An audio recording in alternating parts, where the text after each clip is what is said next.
नमस्कार, मैं हूं अजय कुमार और आप देख रहे हैं देसी अड्डा। देखिए, सारण जिले की राजनीति की अगर बात करें तो यादव और राजपूत के बीच वहां की राजनीति घूमती हुई दिखाई दे रही है। पिछले 3 लोकसभा की आप बात करें तो राजीव प्रताप रूडी वहां परचम तो लहरा लेते हैं, लेकिन विधानसभा आते आते परिस्थितियां कुछ उल्टी हो जाती है और 10 में 5 यादव जाति पिछले विधानसभा चुनाव में जीत का परचम लहराते हैं। आखिर क्या कारण है कि लोकसभा में राजीव प्रताप रूडी जो राजपूत जाति से आते हैं, राजपूतों का दबदबा दिखता है, वहीं विधानसभा आते आते परिस्थितियां बदल जाती है। आज हम इसी विषय पे चर्चा करेंगे और इस गणित को समझेंगे अपने वरिष्ठ संपादक राकेश तिवारी से। तो आइए बात करते हैं और समझते हैं। राकेश जी नमस्कार, स्वागत है आपका। धन्यवाद आपको। आखिर सारण की जो गणित है और सारण की जो परिस्थितियां लोकसभा और विधानसभा में पलट जाती है, इसके पीछे का क्या कारण है? देखिए, सारण की राजनीति लंबे अरसे से या यूं कहें तो स्थापना काल से ही जब से चुनाव हो रहा है जी, यादवों और राजपूतों के बीच घूमती रही है। कभी चुनाव यादव जीतते हैं और कभी राजपूत। लड़ाई दोनों के बीच ही कांटे की रही। लोकसभा चुनाव में पिछले 3 लोकसभा चुनाव में राजीव प्रताप रूडी जीतते रहे, जबकि यदि पिछला विधानसभा चुनाव की बात करेंगे तो 5 सीट ऐसे हैं जहां से यादव जीते। जी, तो सारण में आखिर यादवों का दबदबा विधानसभा चुनाव में दिख रहा है। लोकसभा चुनाव में वो चाहकर भी उस तिलिस्म को नहीं तोड़ पाते, राजीव प्रताप रूडी जीत जाते हैं। तो इस गणित को समझिए। देखिए, जैसे ही आप सारण जिले की बात करते हैं उसमें 10 विधानसभा क्षेत्र है। जी, उस 10 विधानसभा क्षेत्र में से 4 विधानसभा क्षेत्र महाराजगंज लोकसभा क्षेत्र के हैं। तो महाराजगंज जब लोकसभा क्षेत्र में वो चले जाते हैं तो बच जाता है 6 क्षेत्र जो सारण लोकसभा क्षेत्र के अंतर्गत आता है। तो उन 6 क्षेत्रों में जब चुनाव होता है तो उसकी लड़ाई कुछ अलग होती है और उसमें राजीव प्रताप रूडी बाजी मार लेते हैं। अब देखिए, यदि सारण जिले की बात करते हैं तो 10 विधानसभा क्षेत्र जो हैं सारण जिले में जी, वो है छपरा, एकमा, माझी, बनियापुर, तरैया, मढ़ौरा, गरखा, अमनौर, परसा और सोनपुर। तो आप यदि बात करेंगे तो एकमा, माझी, बनियापुर और तरैया, ये 4 जो विधानसभा क्षेत्र है ये महाराजगंज में है। जी, और इन 4 विधानसभा क्षेत्रों में से 2 में यादव जाति के विधायक हैं और 2 में राजपूत जाति के। एक राजपूत जाति के जो विधायक हैं वो आरजेडी से भी हैं, वो प्रभुनाथ सिंह के भाई केदारनाथ सिंह। तो आप पूरा समीकरण जब समझिएगा तो आप समझिएगा कि सारण जिले में जो माझी लोकसभा क्षेत्र है, यहाँ से सीपीएम के नेता सत्येंद्र यादव ये विधायक हैं। एकमा से श्रीकांत यादव विधायक हैं। मढ़ौरा से जितेंद्र कुमार राय विधायक हैं। परसा से छोटे लाल राय विधायक हैं। सुरक्षित सीट है गरखा, इसीलिए वहां से कोई एससी अन्य जाति के ही चुनाव लड़ सकता है। तो जी, सुरेंद्र राम वहां से आरजेडी के विधायक हैं। रामानुज प्रसाद यादव सोनपुर से विधायक हैं। बनियापुर से केदारनाथ सिंह आरजेडी के विधायक हैं। तो कुल मिलाकर देखा जाए तो 7 विधानसभा क्षेत्रों में आरजेडी और उसके सहयोगियों का कब्जा है। महागठबंधन का कब्जा है। जी, 1 सीट सीपीएम का है और बाकी सभी 6 सीट जो है वो आरजेडी जीती है। 3 सीट बीजेपी के पास है, तरैया, छपरा और अमनौर। इन 3 सीटों पर बीजेपी चुनाव जीती है।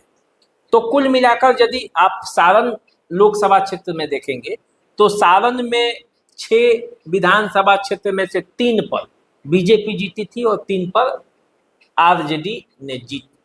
तो यही सवाल जनता समझना चाहती है राकेश जी कि 70% परफॉर्मेंस के बाद 10 में से 7 आरजेडी कब्जा करने के बाद भी लोकसभा चुनाव हार जाती है, इसका क्या गणित? नहीं, देखिए, आप नहीं समझे। फिर 6 सीट ही सारण जिले में है, बाकी महाराजगंज लोकसभा क्षेत्र में। तो 6 सीट में से 3 सीट बीजेपी के पास है और 3 सीट आरजेडी के पास है, यदि सारण लोकसभा क्षेत्र की बात करते हैं। जी विधानसभा में जब आते हैं तो आप 3 सीट आरजेडी के पास है और 3 बीजेपी के पास है। जब पूरे जिले की बात करते हैं तब 10 में से 7 इनके पास जो है आता वो आरजेडी के पास है और 3 और उधर 3 जो है वो जी। बीजेपी के पास है। तो एक तो ये हुआ, लेकिन इसके अलावे भी बात करें सारण जिले की राजनीति की, जी। तो सारण जिले की राजनीति में आरजेडी की भूमिका प्रमुख है और विधानसभा चुनाव में पूरी तरीके से जनता जो है वो आरजेडी के जो कट्टर समर्थक हैं वो वोट विधानसभा में वो तेजस्वी यादव और लालू यादव को देते हैं। भले ही लोकसभा में कुछ परिस्थितियां बदल जाती हैं, कुछ लोग बदल जाते हैं, लेकिन वैसे लोग जो लोकसभा में आरजेडी के वैसे यादव जाति या अन्य जातियां हैं उसके लोग जो लोकसभा में बीजेपी को वोट कर देते हैं, लेकिन विधानसभा चुनाव जैसे आता है तो वो पूरी तरीके से लालू यादव को चले जाता है वो। अब देखिए जैसे छपरा में बीजेपी चुनाव जीती है, सीएन गुप्ता जो है वहां से बीजेपी के विधायक हैं, 6,771 मतों से वो जीते थे, रणधीर कुमार सिंह को पराजित किया था। एकमा से श्रीकांत यादव जो है वो 13,927 मतों से जीते हैं, आरजेडी के विधायक हैं, उन्होंने जनता दल यूनाइटेड को पराजित किया था। सत्येंद्र यादव जो सीपीएम के हैं वो 25,386 मतों से जीते हैं।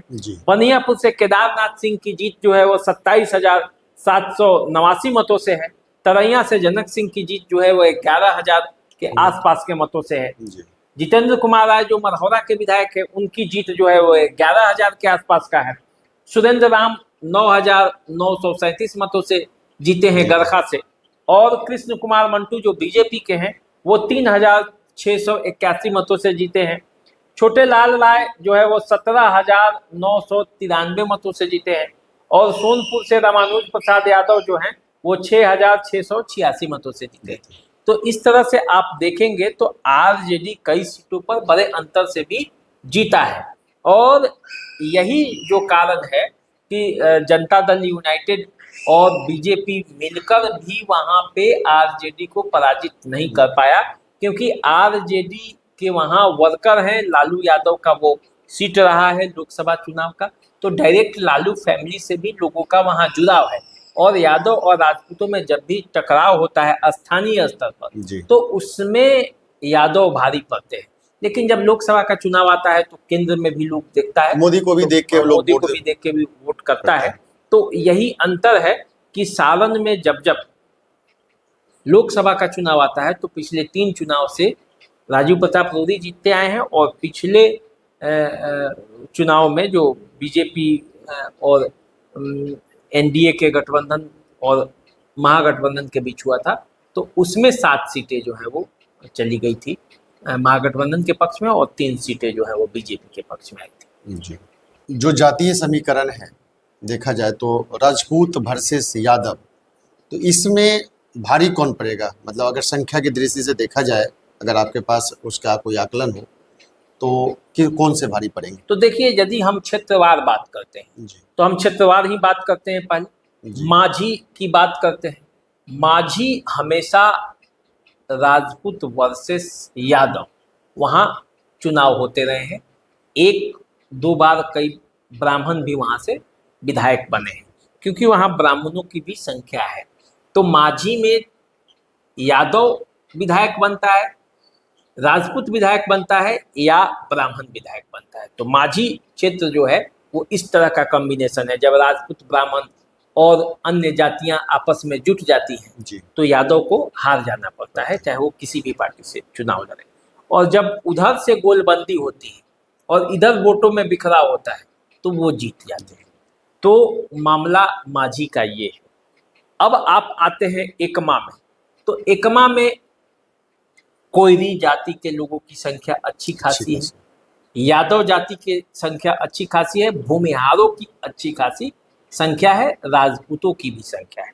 तो कुल मिलाकर जब वोट एकत्रित होते हैं जिस पार्टी के पक्ष में, जिस परिस्थिति के हिसाब से, तो वहाँ का चुनाव वैसे प्रभावित होता है।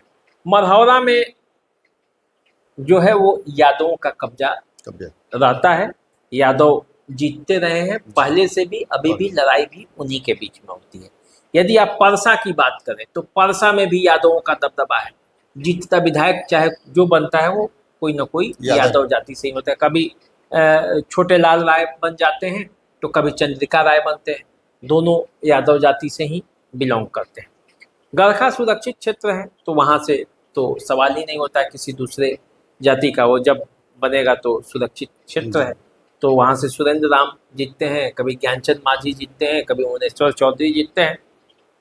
सोनपुर जो क्षेत्र है यहाँ पे भी राजपूत और यादव के बीच आप टसल देखेंगे, कभी यादव जीतते हैं इस सीट पर तो एक बार राजपूत जीतते हैं। राबड़ी देवी भी यहाँ से चुनाव लड़ी है, विनय सिंह ने उनको भी पराजित किया है। विनय सिंह कई बार खुद हारे हैं, अभी भी हारे हुए हैं। रामानुज प्रसाद यादव वहाँ से जीते हुए हैं। बनियापुर की जो सीट है यहाँ से जब 2008 में बनियापुर पुनः जो बना क्षेत्र बना तो उसमें जब मशरक शामिल हुआ तो ये सीट राजपूतों का हो गया। राजपूत वर्सेस भूमिहार की लड़ाई यहाँ पे रहती है। तो बनियापुर वो इलाका है। तरैया जो है, तरैया में भी यादव वर्सेस राजपूत की लड़ाई होती है। कभी रामदास राय यहाँ से विधायक हुआ करते थे, अभी जनक सिंह है। फिर छपरा की बात करें तो छपरा में वैश्य समुदाय का वोट अच्छा खासा है, यादव समुदाय का भी वोट अच्छा खासा है और अन्य जातियों का वोट अच्छा है। क्योंकि शहरी क्षेत्र है तो उसमें मिली-जुली वोट है। इसके बाद आप आ जाइए अमनौर, तो अमनौर में भी कई तरह का वोट है। यादव जाति का भी अच्छा खासा वोट है, प्लस यहाँ पे जो है वो कुर्मी जाति का भी वोट अच्छा खासा है, भूमिहार जाति का भी है अच्छा खासा, मिला जुला राजपूत का भी अच्छा खासा वोट है अमनौर में। तो ये प्रभाव जो है वो पूरी तरह से है। लेकिन अब इन्हीं प्रभावों के बीच राजपूत जातियों से यदि कोई अन्य जातियां सब जब जुट जाती हैं, जैसे मान लीजिए कि बीजेपी जब चुनाव लड़ती है एनडीए के खेमे से, तो राजपूत, ब्राह्मण, भूमिहार, कायस्थ, इसके अलावे वैश्य, इसके अलावे कुशवाहा, इसके अलावे अति पिछड़ी जातियां जब जुट जाती हैं तो वो समीकरण एक बन जाता पक्ष में आ जाता है। और जब ये समीकरण बिखर जाता है जी, तो यादव, मुस्लिम और अन्य पिछड़ी जातियां जुट के एक अलग समीकरण बनती है। उसके बाद आरजेडी का जो अपना व्यक्तिगत प्रभाव वाला प्रत्याशी का वोट होता है, वो सब जब मिल जाता है तो पूरा समीकरण बदलता है। तो ये पूरे जिले का पूरा समीकरण। तो अभी आप राकेश जी से सुन रहे थे सारण जिले की राजनीति सरगर्मी के बारे में और उसका पूरा गणित इन्होंने बड़ी अच्छे तरीके से आपको बताया। सारण जिले में जो चुनावी सरगर्मी है वो राजपूत वर्सेस यादवों के बीच रहा है और आगे भी शायद ऐसा ही कुछ देखने को मिलेगा। तो इसके लिए आपको इंतजार करना पड़ेगा। तो आप इंतजार कीजिए, हमें इजाज़त दीजिए। हमारे चैनल को अधिक से अधिक सब्सक्राइब कीजिए, शेयर कीजिए, फेसबुक और इंस्टाग्राम से जुड़ के लाइक कीजिए और हमें इजाज़त दीजिए। नमस्कार।